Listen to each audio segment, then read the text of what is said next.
Hello, everyone, once again, and welcome to the Career Evangelist Podcast. I'm excited today because we have another amazing guest. We have Hacia Atherton, a leadership expert and workplace culture strategist who helps organizations build healthy and sustainable environment where people actually thrive. We love that. She supports leaders across industries from boardroom to the shop floor and is also deeply involved in expanding opportunity through her work with empowered women in trades. With community of over 10,000 business leaders, ACS brings both credibility and practical wisdom to today's conversation. And with her today, we are going to be talking about everything around workplace culture. So, with that, I will bring in our guest. Hello, Hacia. Welcome to the show. Thank you so much for having me. You are on the Career Evangelist Podcast. We are excited for you to join our community to share your wisdom and knowledge. And I'm going to ask, why are you focusing on workplace culture? Why is that important to you? So, for my own experiences of having not great leaders, I've seen the personal toll that that's taken on me and coming to work feeling anxious or leaving work and, thinking, oh gosh, did that email I send, is that going to get me in trouble? Or just the weight of poor leadership. And especially in the trade-based industries where I've worked the majority of my career in manufacturing and construction-based careers, you've got so many things to worry about anyway. And then that extra layer of stress around, how is that going to land with your leader? Are you going to get in trouble?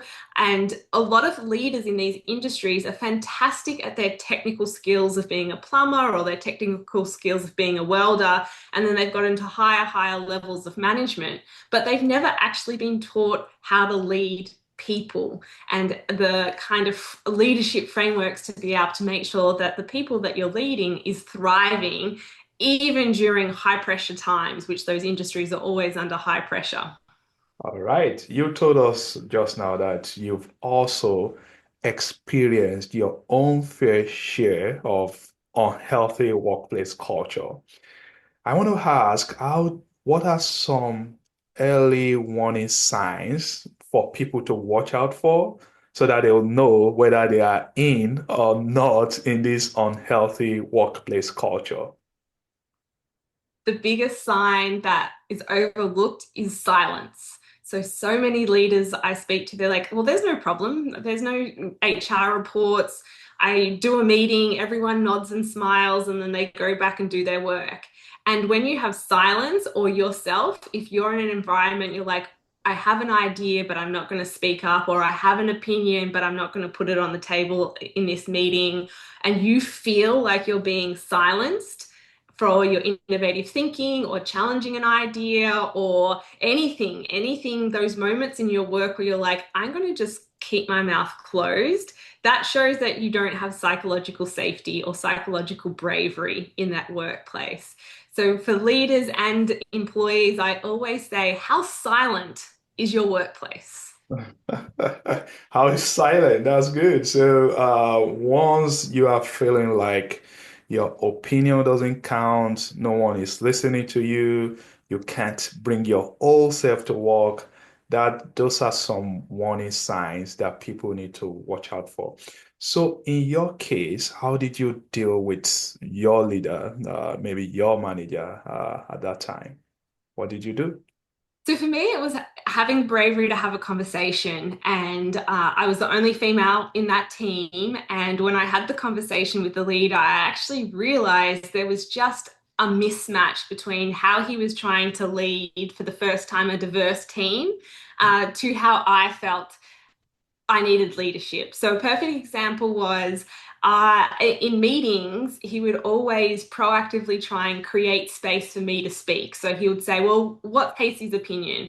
or he would call on me all the time because he felt like, because I was the only female in the room, that he needed to create that space for me to speak. And sometimes I had nothing to add because I had nothing to add. And that was a really awkward moment where I'd be like, ah, well, I agree with everything that everyone said.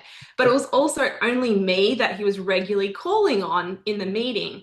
So when I came to him and had the courage to say, like, hey, I just wanted to understand, like, why do you call on me on every single meeting we have? I feel already the elephant in the room, and you putting the spotlight on that really makes me uncomfortable. And he was shocked. He's like, I'm so sorry. I really thought I was just making sure, like, the guys don't talk over you, or that, like, I'm creating space for you to put your opinion forward, and it didn't turn too much into a boys' club, and you felt like intimidated or nervous, or he was actually trying to do something positive. But instead of coming and checking in with me saying, hey, this is the first time I've led a woman, and this is the first time this team's had a woman. Can we work together to work out how I create space for you, how I support you, how we create a sense of belonging for you in this team, instead of him thinking he had the answer? And then from there, we started to work out different ways to communicate. And that psychological safety started to happen. And I felt more confident to actually speak in the meetings when I was ready to speak versus sitting in the meetings being like, oh my gosh, when's he going to call my name? When's he going to call my name? When's he going to call my name? Yeah, no, that's good. I think the core message there is to have the bravery, to use your word, to have that conversation. And hopefully, after such conversation, you can have alignment and you'll be able to understand the other party better, and they'll also understand your position. So, thank you, Asia, for sharing that with us. Now, we often hear that people leave a workplace because of their manager. Maybe poor manager lead to people quitting their job. So the question now, Hesia, is how can managers influence culture, even in high pressure environment? Yeah. So, one of our core basic psychological needs as human beings is a sense of belonging, a sense of autonomy, and a sense of competence. So, the leaders I work with, I really come to them and first of all ask them themselves, do they understand what a sense of belonging, competence, and autonomy looks like, sounds like, and feels like for themselves in the workplace? Because if they don't understand that, and if they can't answer that question for themselves, they're not going to be able to lead to create that space for other people. So that's that self-work that you need to do first. Then once you've done that, it's working with your team members to again understand from their point of view what a sense of competence, belonging, and autonomy looks like and feels like for them. And then you can curate and co-create what a thriving culture looks like for that team. And it's very individualized.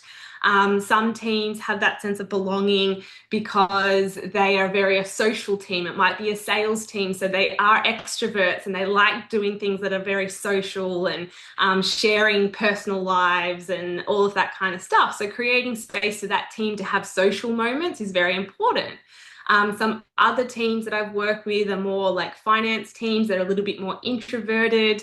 So a sense of belonging for them sometimes is just having quiet time, like scheduling a meeting where everyone can just be protected from the noise of the company, sit in that meeting for half an hour, just quiet, journaling, going through some different thoughts, and then at that meeting, kind of sharing some of their key reflections.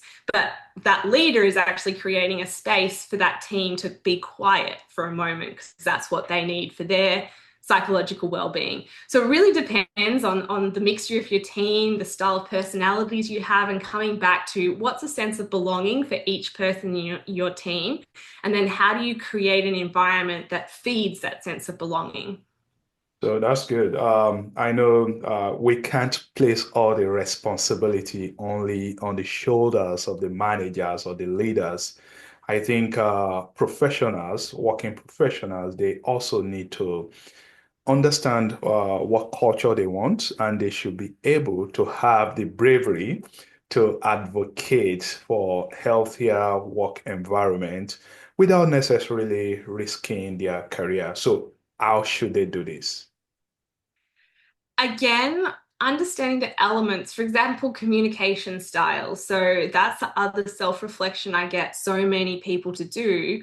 What's the best way to communicate with you if it's receiving critical feedback or if it is receiving a project or something like that? So some of my team that I've led are they like emails because then they can read it in their own time, in their own space. They can reread it a couple of times. So critical feedback, for example, they prefer to have that in an email so they can read it in a time that they feel comfortable. They can read it a few times. They can think of some questions and then have the face-to-face with me after they've actually processed the critical feedback. Some other people want it more conversational and in person and different things like that. So, as a leader, it's always understanding what's the best way to communicate with your team because we all have different communication styles. But as an individual, understanding that and then advocating for yourself, saying, look, I appreciate the current system of how to give critical feedback is this way, but really for me, I'd like to receive it in an email first so I can digest it, I can read it, I can come to the meeting a little bit prepared because when it's just face to face, I felt a little bit caught off guard. And then some other people are like, no, I want to be able to discuss it there and then with you. So it's always coming back to that self-reflection, understanding what you need and then advocating and communicating that in a really positive way so your leaders don't also feel attacked. So coming in and just saying, I've reflected and this is what I know I need to thrive. And there's a kind of a misalignment between how you're leading me and how I need to be led right now. And that's no reflection on you. That's a reflection on me because I haven't given you the information you needed. So here I am giving the information, and then it's up to that leader to take that on board and adjust their leadership style. And some leaders might just go, that's too hard work. I'm not going to adjust my leadership style. I lead one way and one way only. And then for you as the employee, it's time to go, well, is this the right place for me? Because I know what I need. I had the bravery to communicate what I needed and it wasn't respected. So now I've got to ask the question, is this the right place for me? So by asking that questions and I'm thinking about conflict management and resolution. The first thing, like we said, is for people to advocate for themselves. But sometimes this can lead to conflict, especially when the other party disagrees with you. So how Mhm. should we manage or handle conflict while also trying to preserve long-term relationships? Yeah. So, a good exercise I always do at the beginning of any conversation where I know there's going to be conflict is bring in an image. Some people may have seen it or not. It's a black and white image, and you can either see an old lady or a young woman, depending on how you look at the image. And some people can't see anything, they just see the whole pattern. And so I'll always lead that meeting with getting everyone to agree this is a piece of paper and it's got black and white on it. So Mhm. yes, we all agree that. Then I'll ask, can someone see a young woman in this image? And can someone see an old woman in this image? So that there's different perspectives. But linking back to, again, we agree this is the same piece of paper with black and white ink on it, but we're seeing it slightly different. So that's a psychological framework I get everyone to set up before we go into conflict to understand that there can be multiple truths in this one situation. It's a piece of paper, but it's also got a young woman or an old woman on it, depending how you're looking at it. So that's how I kind of will position the conversation. Then very much curate, okay, let's hear one person's side with active listening. And when they communicate the other person's side, I actually get them to reflect. What did you hear? What did you hear from that person? And then vice versa. And then once the kind of conflict energy really starts to get tense, I will actually cut it and say, can we just step back and have a moment of gratitude? So, person A, can you please reflect on something you're grateful for that person B does for the organization or the role of that person, find some kind of gratitude piece, and then I make them show gratitude to each other if it's getting too high conflict. And then we go back into discussing the conflict, but from a learning lens. So I'll ask person A, after you've listened to person B, what are some of the learnings you think you can take away from this conversation, and vice versa? So I position the conflict as actually an opportunity for both of them to have personal growth and learn that no one's right, no one's wrong. Coming back to seeing the old woman or seeing the young woman, no one's right, no one's wrong in that answer. But what can we learn from each other's experience from wherever this conflict has been created? Oh, that's so good. So, you have a book coming out, the $1 billion Blind Spots. Tell us about your book. What are the key takeaways from your book, so that my listeners can get to know more about what's coming up in the pipeline? So the book is really focusing on those financial costs of poor workplace culture and really looking at workplace culture is not a fluffy thing or just an HR project. It hits every line item on your P&L and your balance sheet. It can affect your overtime. It can affect your productivity. It can affect the quality of the work, the innovation that's happening. So it really is something that is a core pillar of all organizations' thriving bottom line. So my theory is we make people thrive and then our bottom line will thrive.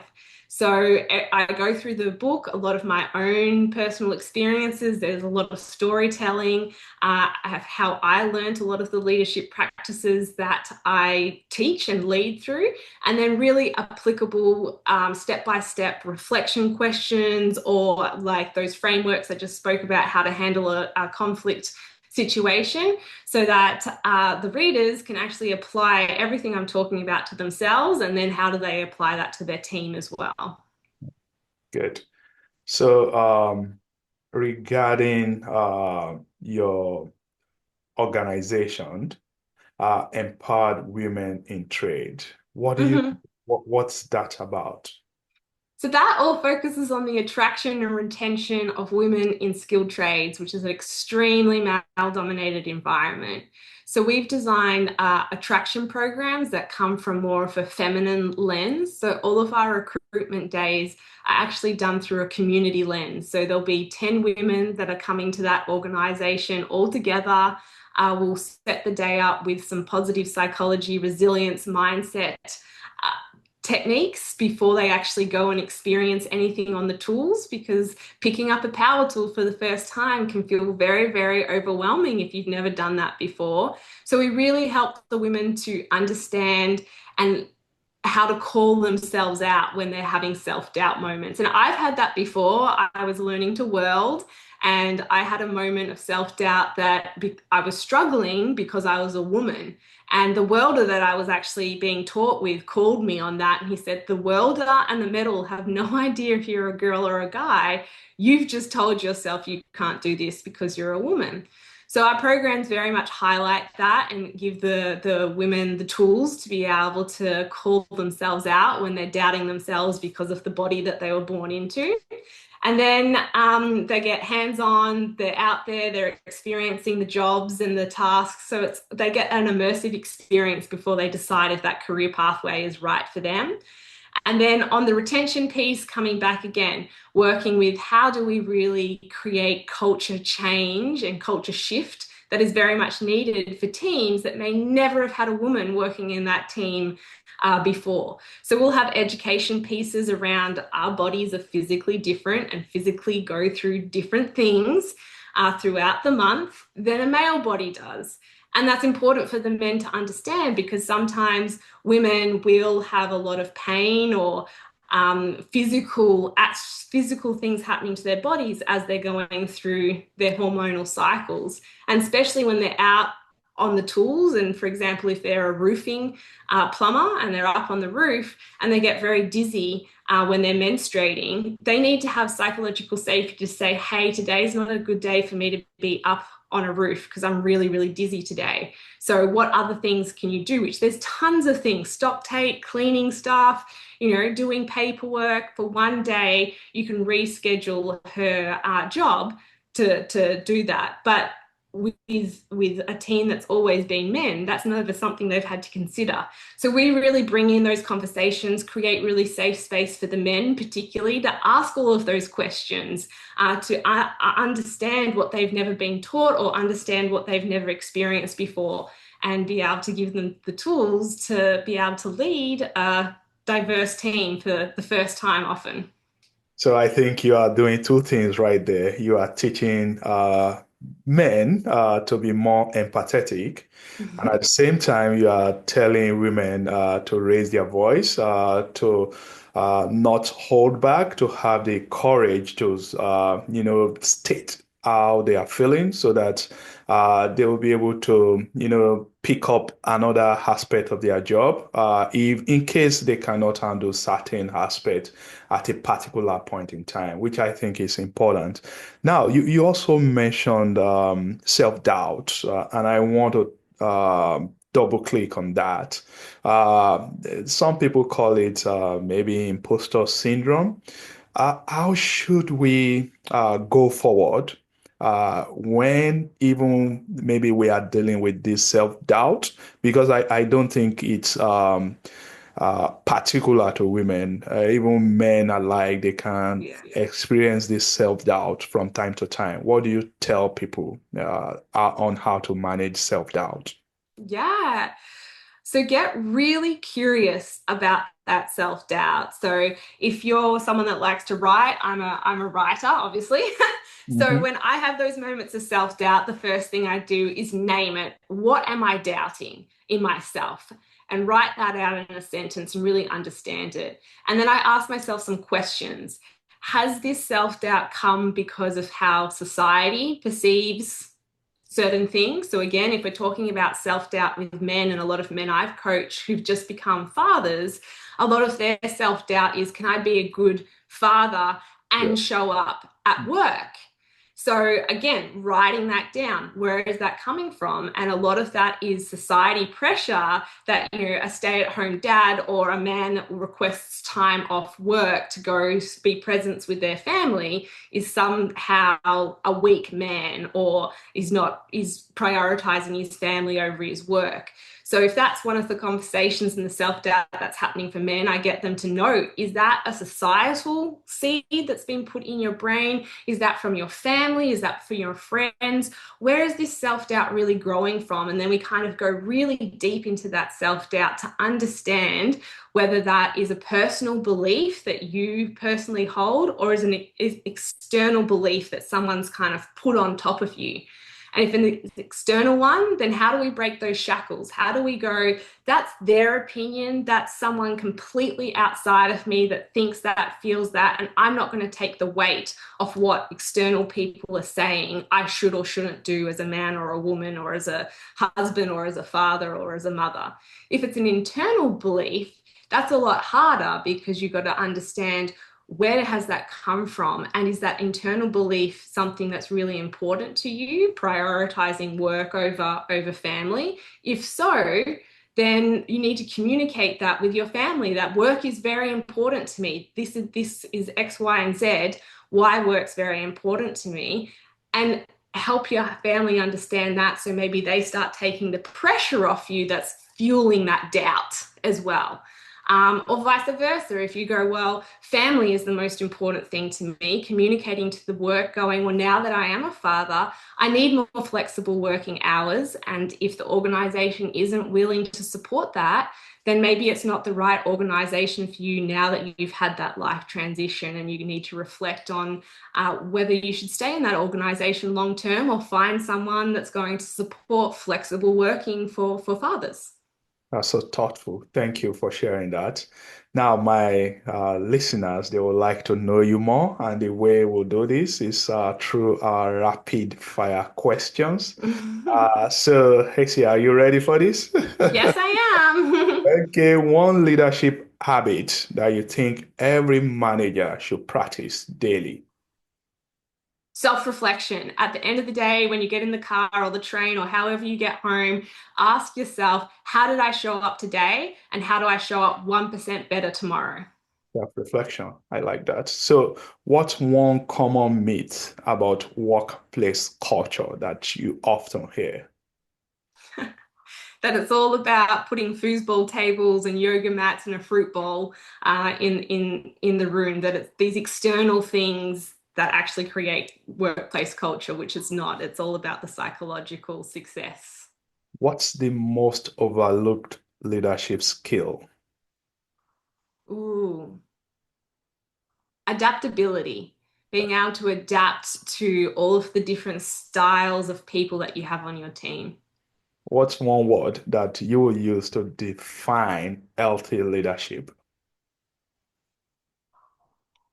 Human. Be Human. human. I like that. What makes a leader memorable?